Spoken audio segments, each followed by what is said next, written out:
The Nile, the river that built civilizations, carved empires, and still today holds the fate of millions.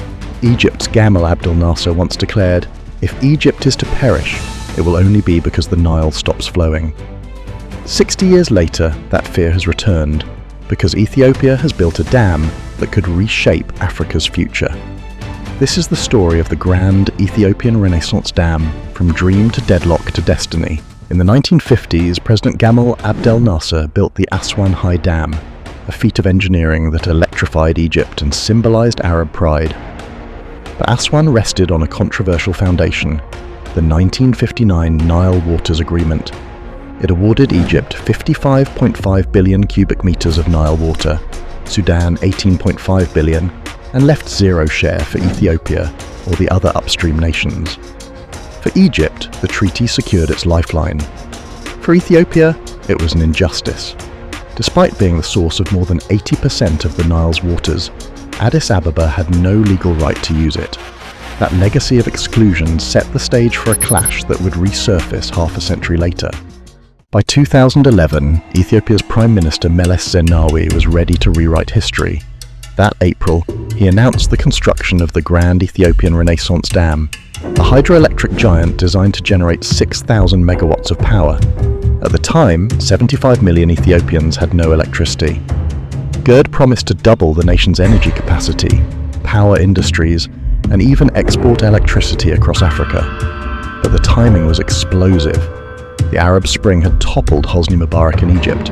Cairo was in turmoil, and many Egyptian elites accused Meles of exploiting Egypt's weakness. Still, Ethiopia had little choice. Western lenders shied away, wary of Egypt's pressure. So, Ethiopians funded the project themselves. Civil servants donated a month's salary, citizens bought bonds, even school children raised funds in campaigns, sang songs for Ethiopia. GERD, not just about electricity. It was a renaissance of sovereignty, a project owned by the people.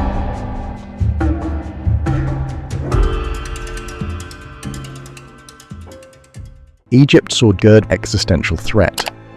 In 2013, a shocking incident confirmed those fears. President Mohamed Morsi hosted senior officials to discuss options against Ethiopia. They didn't realize microphones were live. On national television, Egyptians heard politicians openly suggest bombing the dam, arming rebel groups, and sabotaging Ethiopia's government. The broadcast outraged Ethiopia. For the first time, millions saw clearly how Cairo viewed their development as a threat to be destroyed. Public opinion hardened. GERD became more than a dam. It became a symbol of defiance and survival.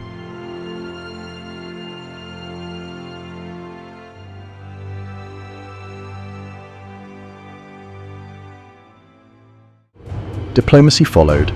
In 2015, Ethiopia, Egypt, and Sudan signed the Declaration of Principles, agreeing to cooperate on GERD. But progress stalled. Cairo demanded binding guarantees on water flow.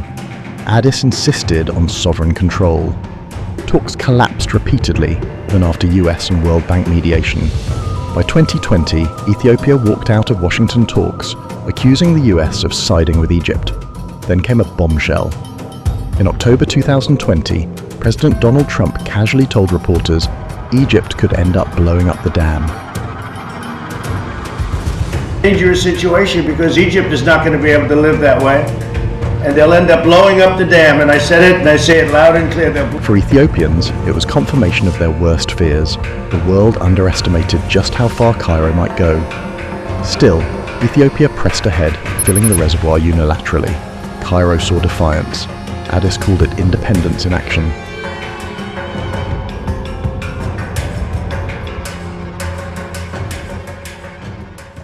The road to Grand Ethiopian Renaissance Dam, GERD, was marked by tragedy. In 2018, the dam's chief engineer, Simonu Bekele, was found dead, shot in broad daylight in Addis Ababa's central square, officially ruled a suicide. Ethiopians mourned him as a martyr for GERD. Around the same time, Prime Minister Abiy Ahmed, fresh off winning the Nobel Peace Prize, issued his most defiant warning: no force can stop Ethiopia from building the dam. ብዙ ሚሊዮን ማስተላለፍ ይቻላል። ውጊያ መፍትሄ አይደለም እንጂ በውጊያ በጥፋት ብዙ ጥቅም የለውም። ግብጽም የማይጠቅመም እኛም የማይጠቅመም ሱዳንም የማይጠቅመም። አንዳንዱ ሚሳኤል መተኮስ የሚችል ከሆነ አንዳንዱ ደግሞ ቦምብ ታጥቆ ለኢትዮጵያ ከሆነ ለባንዲራ ከሆነ It was a national shield against threats, foreign and domestic.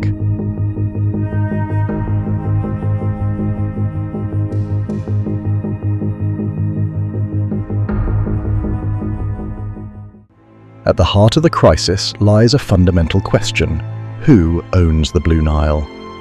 Egypt cites colonial treaties of 1929 and 1959, which gave it veto power over upstream projects, but Ethiopia never signed them. In 2010, upstream nations drafted the Cooperative Framework Agreement, rejecting Egypt's dominance. Ethiopia signed. Egypt refused. Sudan, caught between its giant neighbours, plays both sides. Politically aligned with Cairo, it also sees benefits: regulated floods, cheap electricity, and fertile farmland. For Khartoum, GERD is both a blessing and a bargaining chip.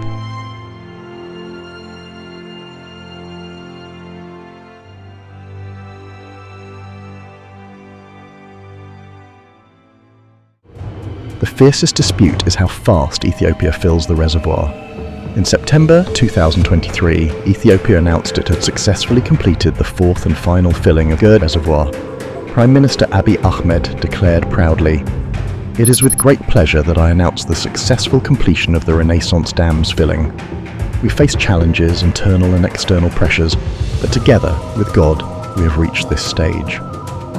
Cairo condemned the move as illegal and unilateral. Sudan, mired in civil war, remained silent. Layered atop this struggle is climate change. With longer droughts, unpredictable floods and rising populations, every drop of Nile water now carries political weight.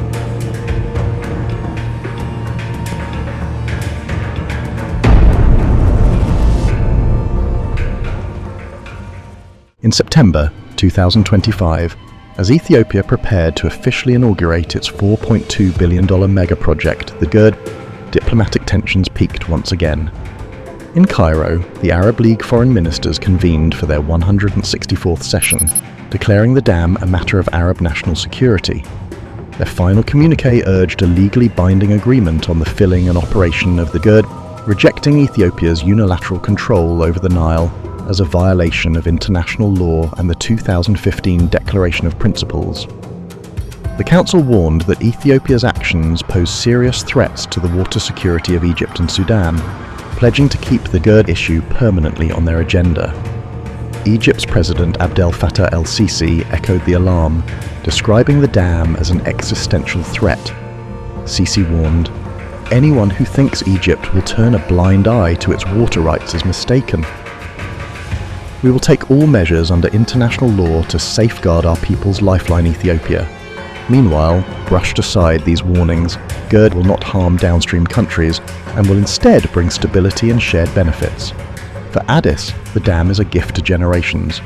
But for Cairo and Khartoum, its inauguration without agreement symbolizes a fait accompli, a nightmare realized.